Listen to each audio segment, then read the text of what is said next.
Selamat malam, apa kabar pemirsa? Evakuasi jasad bocah yang tewas tenggelam di Pantai Biru, Makassar, Sulawesi Selatan menjadi pembuka jumpa kita di iNews Prime. 3 pasang calon presiden dan calon wakil presiden dan peserta pemilu, partai politik peserta pemilu 2024 mendeklarasikan diri untuk pemilu damai dan netral. Sementara itu, Ketua Umum PDI Perjuangan Megawati Soekarno Putri mengungkapkan kekesalannya kepada penguasa saat ini. Menurut Presiden kelima, penguasa saat ini seperti era Orde Baru. Saya Abraham Silaban, Anda menyaksikan News Prime.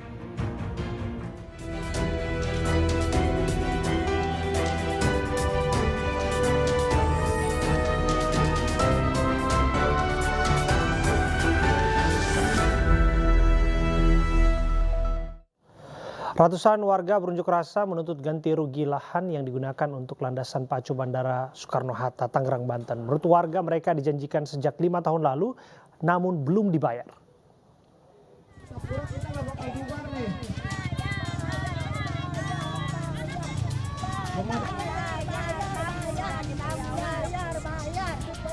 Itulah tuntutan sejumlah warga yang berunjuk rasa di Jalan Perimeter Utara akses menuju Bandara Soekarno-Hatta, Jakarta, Senin siang. Warga Rawaburung, Kabupaten Tangerang menuntut pembayaran rumah mereka yang digusur untuk perluasan landasan pacu runway 3 Soekarno-Hatta. Sudah 5 tahun tanah mereka belum juga dibayarkan Angkasa Pura II Bandara Soekarno-Hatta. Sebagai bentuk protes, warga yang didominasi emak-emak dan anak-anak ini membawa spanduk, poster, dan bendera kuning turun ke akses jalan menuju bandara dan Jakarta. Ini waktu ini kan saya diukur per meter yang katanya mau dibayar. Ternyata saya dijanjikan uang. Saya udah ke pengadilan, udah ke sini, udah sering demo sering saya nih. Tapi dianggap sepele, mau tidak kan orang pintar, Angkasa Pura. Kami kan orang bodoh. 97 bidang tanah diantaranya rumah permanen dan non-permanen diakui warga masih belum dibayar pihak Angkasa Pura II yang ditempati lebih dari 1.000 warga. Padahal pihak Angkasa Pura sebelumnya menjanjikan akan mengganti rugi tanah warga tersebut. Akibat aksi ini, Jalan Perimeter Utara akses menuju Bandara Soekarno-Hatta dan Jakarta mengalami kemacetan panjang. Dari Tangerang, Banten, Hasnugara, iNews melaporkan. Pemirsa, polisi menetapkan 7 orang tersangka dalam kasus kerusuhan yang terjadi di Bitung, Sulawesi Utara, Sabtu pekan lalu. Dalam bentrokan tersebut, 1 orang tewas.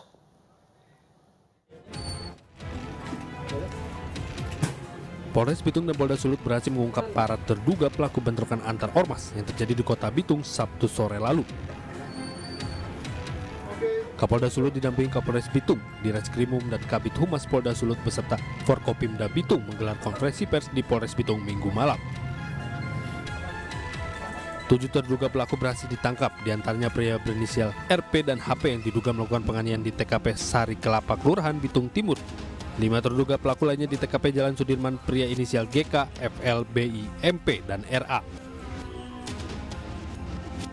Selain itu, polisi juga mengamankan barang bukti diantaranya 5 sajam jenis parang, pedang samurai, badik, dan anak panah serta 2 buah kayu totara.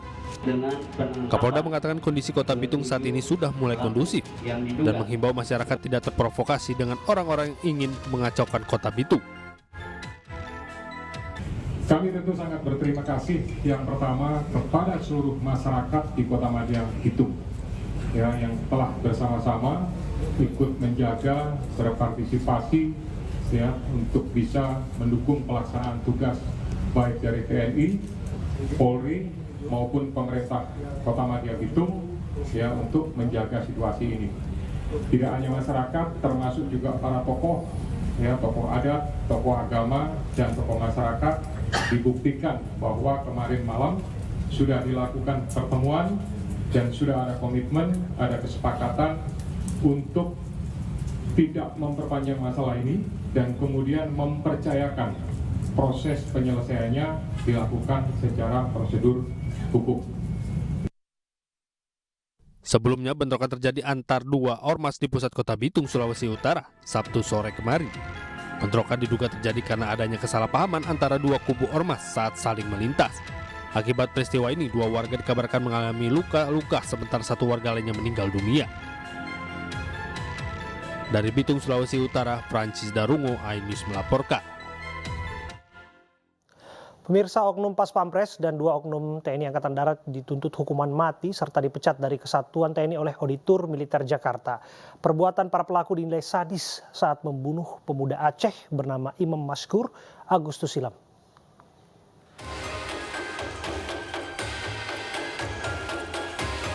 Oknum Pas Pampres bernama Praka Riswandi Manik bersama 2 oknum TNI AD lainnya bernama Praka Heri Sandi dan Praka Jasmowir menjalani sidang lanjutan kasus pembunuhan terhadap pemuda Aceh bernama Imam Maskur di Pengadilan Militer 208 Jakarta. Dalam sidang kali ini, Auditor Militer Jakarta menuntut para terdakwa agar dihukum mati dan dipecat dari Kesatuan TNI. Dalam tuntutannya, auditor militer tidak menemukan adanya hal yang meringankan. Pasalnya perbuatan para terdakwa sudah masuk dalam kategori sadis dan tidak berperi kemanusiaan. KUHP, pembunuhan dengan rencana terlebih dahulu yang dilakukan secara bersama-sama, dan pasal 328 KUHP junto pasal 55 ayat 1 ke 1 KUHP penculikan secara bersama-sama. Jadi auditor yakin berdasarkan fakta yang terungkap di persidangan bahwa perbuatan para terdakwa ini adalah tergolong sadis, tidak manusiawi, yang di luar batas perikemanusiaan. Sebelumnya, Auditor Militer Jakarta membeberkan sejumlah fakta atas tindak pidana penculikan, pemerasan, penganiayaan, dan pembunuhan hingga aksi membuang jasad yang dilakukan 3 prajurit TNI ini terhadap seorang warga sipil. Aksi keji itu berlangsung pada 12 Agustus 2023 dan jasad korban dibuang pada pukul 1.00 waktu Indonesia Barat 13 Agustus 2023 di sekitar daerah Purwakarta, Jawa Barat. Dari Jakarta, Rio Manik, iNews melaporkan. Pemirsa, 3 pasangan calon presiden dan calon wakil presiden dan parpol peserta pemilu menandatangani deklarasi pemilu damai yang digelar oleh Komisi Pemilihan Umum. KPU meyakini pemilu 2024 bisa dilaksanakan secara damai dan netral.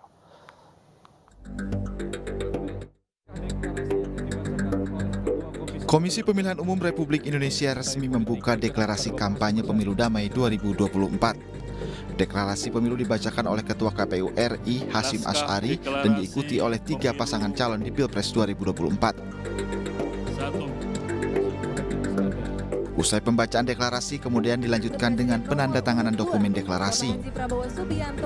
Penandatanganan melibatkan 3 pasangan calon Pilpres dan seluruh partai politik peserta pemilu. Ketua KPU RI Hasyim Asy'ari meyakini seluruh peserta pemilu akan berkontestasi secara sehat karena menurutnya yang saat ini bersaing nantinya akan kembali bersama di pemerintahan maupun di parlemen. Beliau semua ini adalah aktif di pemerintahan. Dengan demikian sindir menyindir juga saya kira juga pasti akan sedikit berkurang karena sama-sama tahu titik lemah dan titik kuat masing-masing. Dan yang paling penting kami meyakini para pasangan calon presiden dan wakil presiden niatnya hanya satu, untuk menjaga kedamaian Ibu Pertiwi dan untuk membangun negeri tercinta Indonesia. Selain deklarasi damai di KPU, 3 pasangan calon presiden di Pilpres 2024 juga menandatangani deklarasi kampanye damai tertib dan taat hukum yang digelar oleh Badan Pengawas Pemilu bersama kepolisian dan kejaksaan. Masa kampanye Pilpres akan dimulai pada 28 November 2023 hingga 10 Februari 2024. Selama masa kampanye ini diharapkan tidak ada perpecahan dan tentunya harus netral. Tim Liputan iNews melaporkan.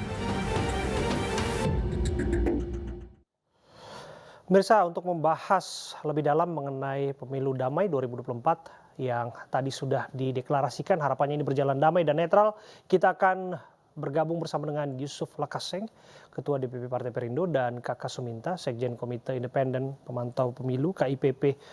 Assalamualaikum, selamat malam Bapak. Ya, waalaikumsalam, selamat malam. Ya, saya ke Bung Yusuf Lakaseng terlebih dahulu. Bung Yusuf, sebagai mana Anda menilai Apakah kemudian deklarasi ini akan bisa diwujudkan sebagaimana yang kita saksikan tadi, ini berjalan damai dan harapannya bisa netral. Apakah di lapangan akan terwujud demikian juga? Tentu kita berharap setelah hari ini semua pasangan calon presiden dan wakil presiden serta 18 partai politik peserta pemilu serta KPU dan Bawaslu menandatangani kesepakatan untuk kampanye damai. Dan poin pertama bagus sekali yang dibacakan oleh Ketua KPU tadi, bahwa yang pertama itu adalah pemilu harus langsung, bebas, umum, rahasia, jujur, dan adil. Yang kedua damai dan berintegritas, bebas hoaks, dan tentu aparatur yang dilarang oleh undang-undang untuk harus bersikap netral, maka mereka harus bersikap netral ya. Nah, olehnya itu kita berharap bahwa 75 hari ini adalah betul-betul pemilu yang berintegritas ya. Tidak ada cawe-cawe aparat, karena sebelum ini sudah diwarnai dengan adanya indikasi-indikasi aparat-aparat untuk mengintervensi proses-proses yang berlangsung agar mengarah pada pemenangan satu pasangan calon. Itu yang kita tidak ingin dalam proses selanjutnya. Makanya tentunya wasit tidak boleh jadi pemain harus menjadi betul-betul pemain yang profesional, ya, yang mengandalkan visi, misi, dan program. Kemudian masyarakat tidak hanya menjadi pasif, tapi juga mereka harus menjadi aktif untuk menjadi pengawas pemilu sekaligus, selain akan memperhatikan visi misi para kontestan dan akan ke TPS pada 14 Februari nanti, tapi juga mereka harus menjadi pengawas pemilu sekaligus, karena setiap orang memegang gadget. Mereka harus merekam dan memposting jika ada temuan-temuan pelanggaran yang mereka temukan di lapangan. Ya, kita bergeser ke Bung Suminta. Apakah dirasa demikian sama seperti yang disampaikan oleh Bung Yusuf tadi? Sebelum masa kampanye dimulai, riak-riak dan kekhawatiran mengenai netralitas aparat ini menjadi concern. Apakah kemudian Anda melihat 70 hari lebih ke depan ini juga akan menjadi eskalasi yang penting untuk diperhatikan? Ya, betul. Terima kasih. Bahwa tentu saja pemilu ini merupakan satu rangkaian ya, buat kami sebagai pemantau pemilu. Satu rangkaian yang bahkan kalau buat pemantau pemilu itu dimulai dari regulasi, bukan sekedar tahapan awal. Dan kita akan baru tahu seluruhannya setelah sampai ujung, yakni pemungutan suara, rekapitulasi, sampai penetapan. Nah, dari rangkaian itulah baru kita bisa menilai keseluruhannya, apakah pemilu kita ini, pemilu 2024 ini, pemilu yang seperti yang disampaikan oleh Pak Ketua KPU, juga Ketua Bawaslu ya. Nah, nyatanya buat kami di masyarakat sipil ini ada kekhawatiran. Kekhawatiran ini saya pikir bukan sesuatu yang tidak beralasan. Ini objektif. Objektif kekhawatiran kami sebagai masyarakat sipil itu adalah, pertama memang preteknya ada, menurunnya tingkat demokratisasi di kita. Demokrasinya, indeks demokrasinya menurun. Kedua, juga ada sinyal-sinyal yang tidak bisa dianggap biasa-biasa saja. Sinyal itu yakni kekhawatiran bahwa bahkan ada sinyalemen sudah terjadi adanya kekuasaan yang ikut campur di dalam memihak ataupun menguntungkan atau merugikan pihak tertentu. Ini sudah ada, artinya terlepas nanti soal pembuktiannya, itu tentu saja saya pikir ada Bawaslu. Dan sampai saat ini belum melihat Bawaslu hadir misalnya untuk menjelaskan ya bahwa memang terjadi demikian atau tidak terjadi demikian. Nah, tetapi itu dia. Harus Bawaslu tidak bisa hanya menyerukan, menghimbau dan seterusnya. Dan saat ini besok ini hari pertama kita melaksanakan kampanye dengan metode yang memang belum ada rapat umum. Nah, Pak Suminta, juga bisa terjadi fiksi. Ya Pak Suminta, kita nanti akan dalami lagi apakah kemudian kita masih bisa percaya sesungguhnya kepada Bawaslu dan mengenai peran serta masyarakat untuk mencari tahu dan menemukan apa-apa saja hal yang dirasa melanggar dan lain sebagainya. Saat lagi ya, kita akan kembali saat lagi dalam iNews Prime. Tetaplah bersama kami.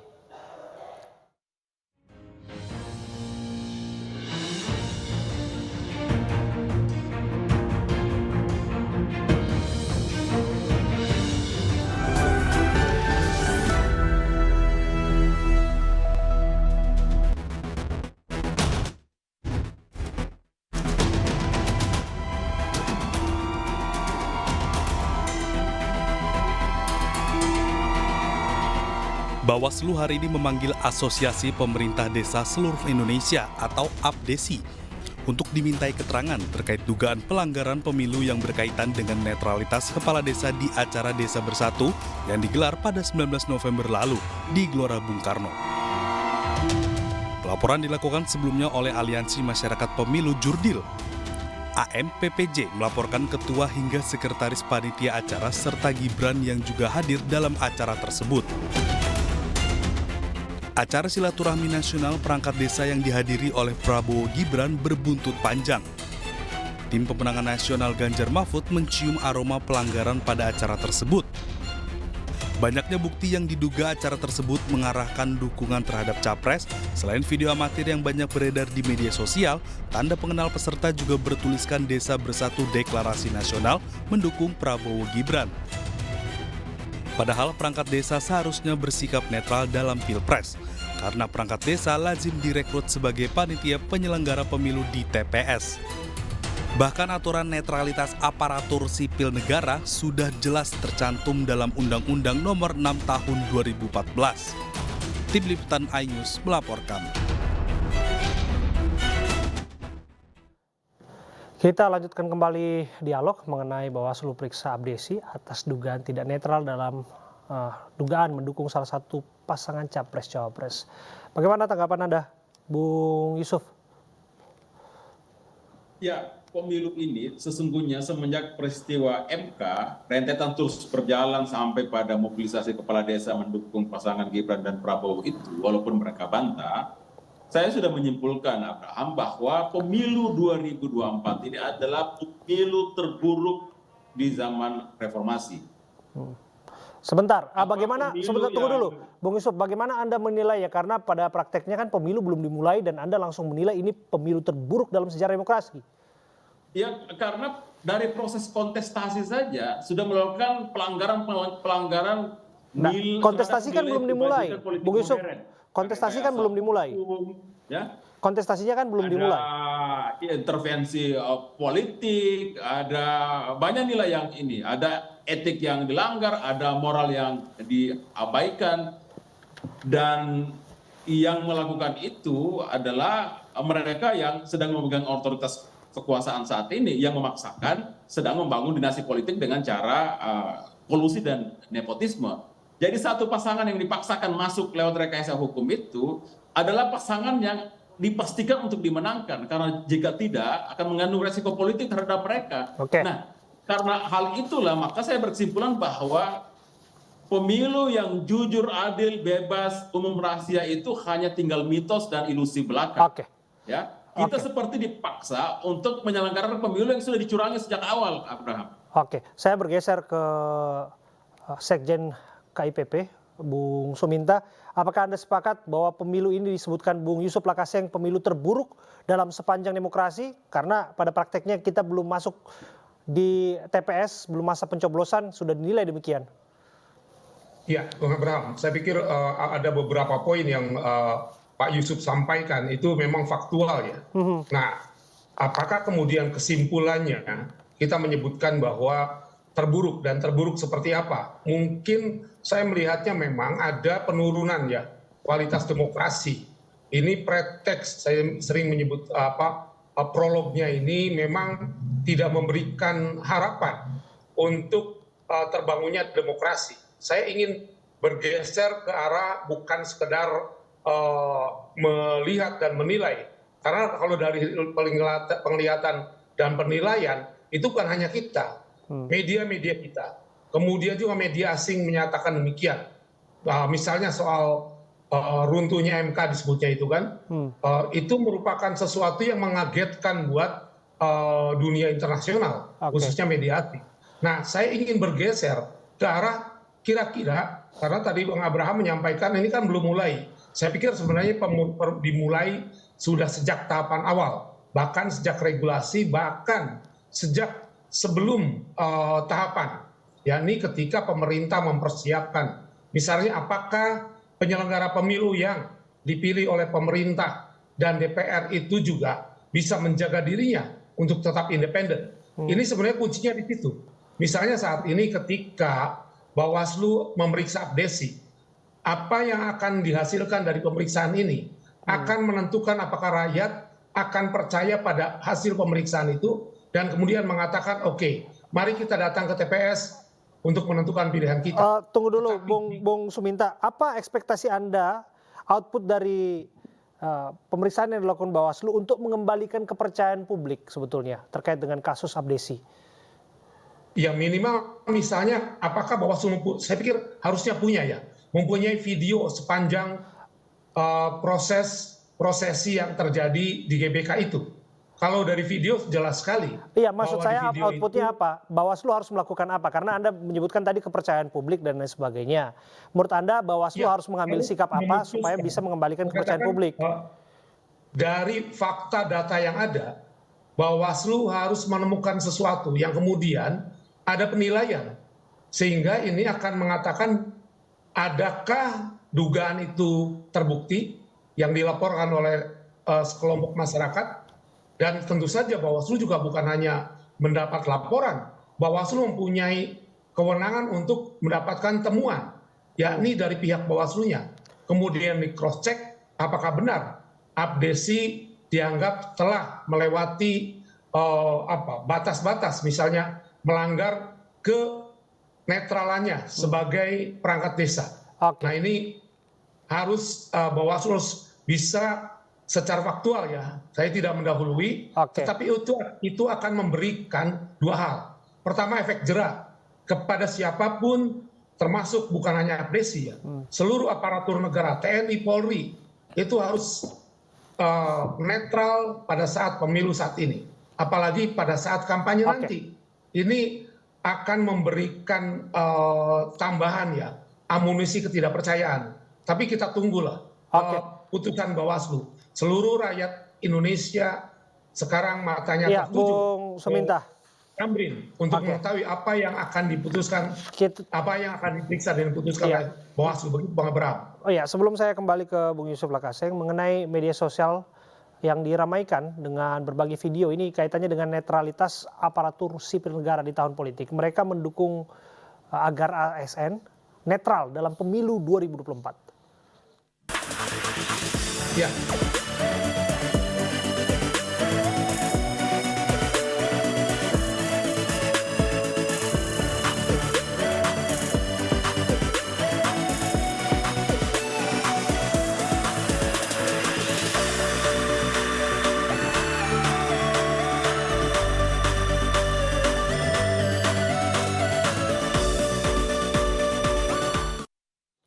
Ya, kita lanjutkan kembali berdialog. Saya kembali ke Bung Yusuf Lakaseng mengenai netralitas.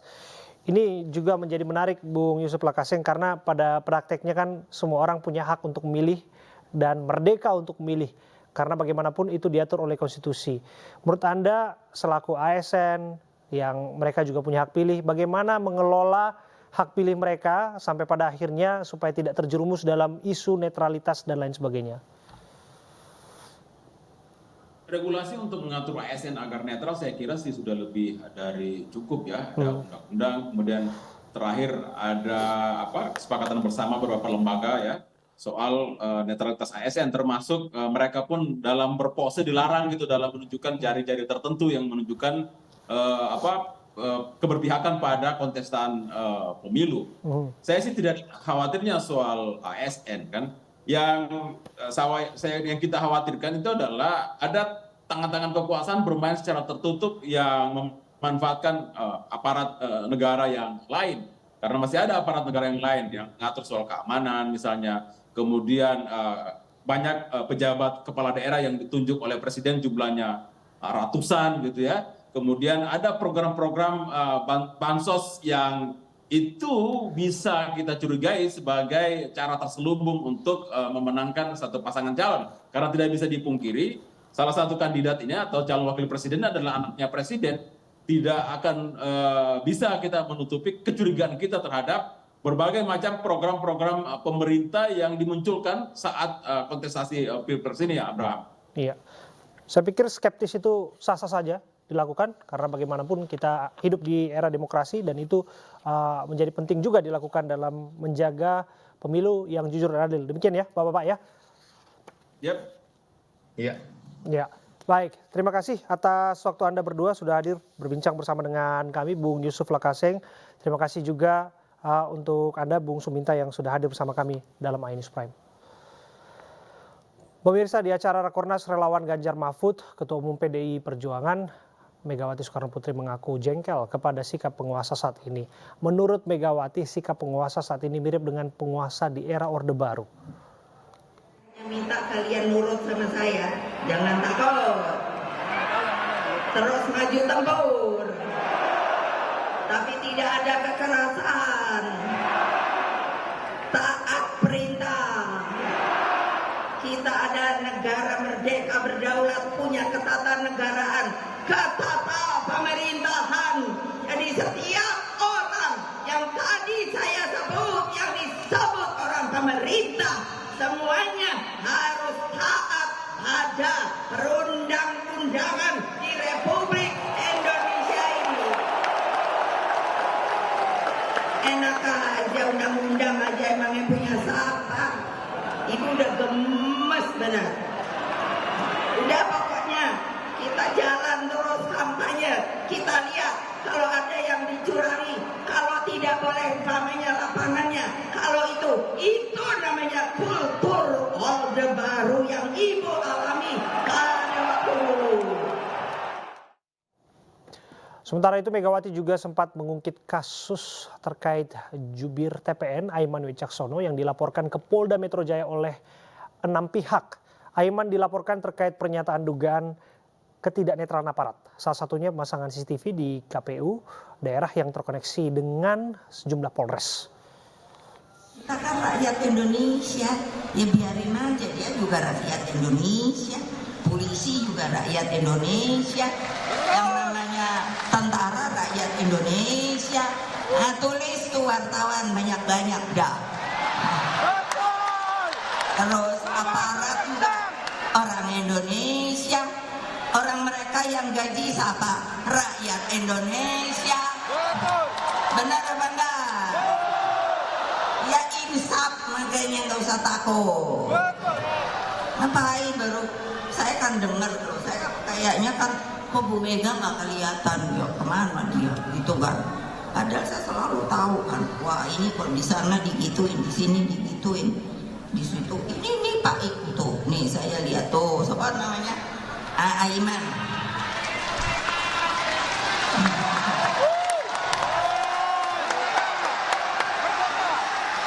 Iya makanya nggak usah takut. Maksud saya, masa orang nggak boleh ngomong, yang boleh ngomong sebelah sana melulu? Kan yang nggak adil dong ya. Makanya saya bilang sama wartawan, sekarang waktunya saya boleh ngomong, dan kalau saya dibully, kamu saya gugat, tahu nggak? Kamu harus nulis, memasukkan berita yang sama dan setara dengan yang lainnya. Betul apa tidak?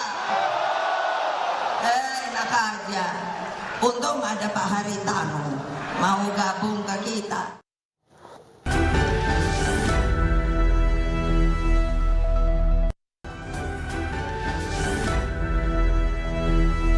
Tidak masuk di nalar, sungguh tidak masuk di dalam nurani kita. Di dunia yang super modern sekarang ini masih terjadi perang dan pembantaian secara terang-terangan yang merenggut warga sipil, yang merenggut perempuan dan anak-anak. Tragedi kemanusiaan di Palestina tidak bisa ditolerir sedikit pun. Gencatan senjata harus segera dilakukan, bantuan kemanusiaan harus dipercepat, dan perundingan damai harus segera dimulai.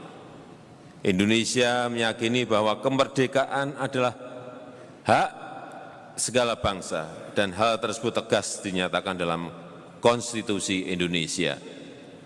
Indonesia juga memiliki pengalaman panjang dalam merajut keberagaman, dalam menjembatani perbedaan-perbedaan, dan dalam mempersatukan kemajemukan. Tabung gas LPG di Pasar Cisarua, Bogor meledak, 2 orang terluka. Informasinya kami hadirkan untuk Anda saat lagi.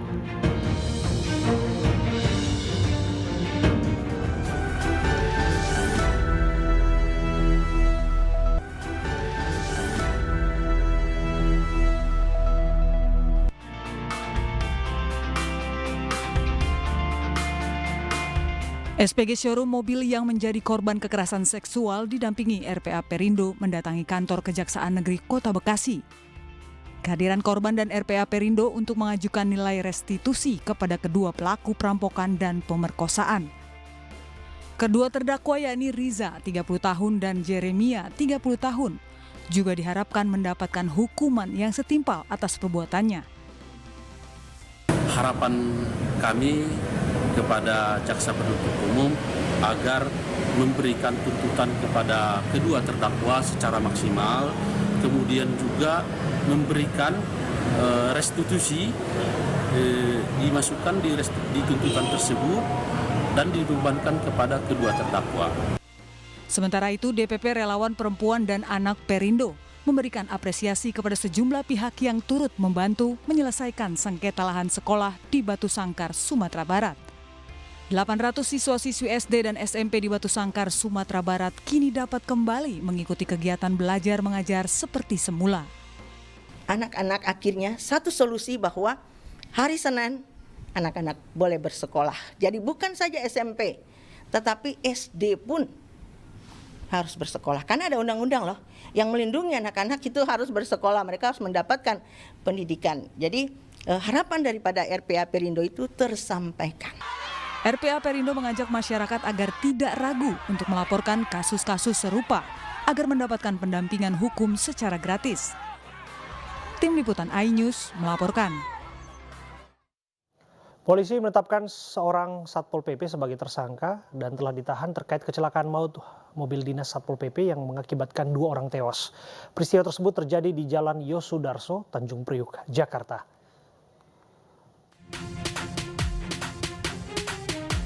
Polisi menetapkan pengemudi mobil dinas Satpol PP sebagai tersangka yang menyebabkan 2 orang tewas. Akibat kecelakaan, seorang pengemudi ojek online tewas di Jalan Yosudarso, tepatnya di flyover Tanjung Priok, Jakarta, sementara seorang petugas Satpol PP tewas di Rumah Sakit Koja. Mobil dinas Satpol PP yang menabrak 2 motor pada Jumat lalu kini masih diamankan di kantor unit Satuan Wilayah Laka Lantas Jakarta Utara sebagai barang bukti.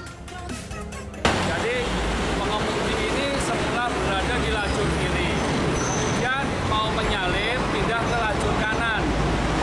Di saat di lajur kanan dia mau balik lagi ke lajur kiri, tetapi tiba-tiba masih ada kendaraan roda 2 di lajur kiri sehingga dia panik, sehingga membanting setir kendaraan oleng dan menabrak batas kanan. Tersangka dikenakan pasal 310 ayat 4 Undang-Undang Lalu Lintas dan Angkutan Jalan yang mengakibatkan orang lain meninggal dunia dengan ancaman maksimal 6 tahun penjara. Dari Jakarta, Sofian Firdaus, iNews melaporkan. Informasi tadi menutup jumpa kita di iNews Prime. Saat lagi iNews Malam akan hadir bersama Anda dengan rekan saya Mirva Suri. Mewakili kerabat kerja yang bertugas, saya Abraham Silaban. Pamit undur diri, terima kasih atas kebersamaan Anda. Sampai jumpa. Mewujudkan pemilu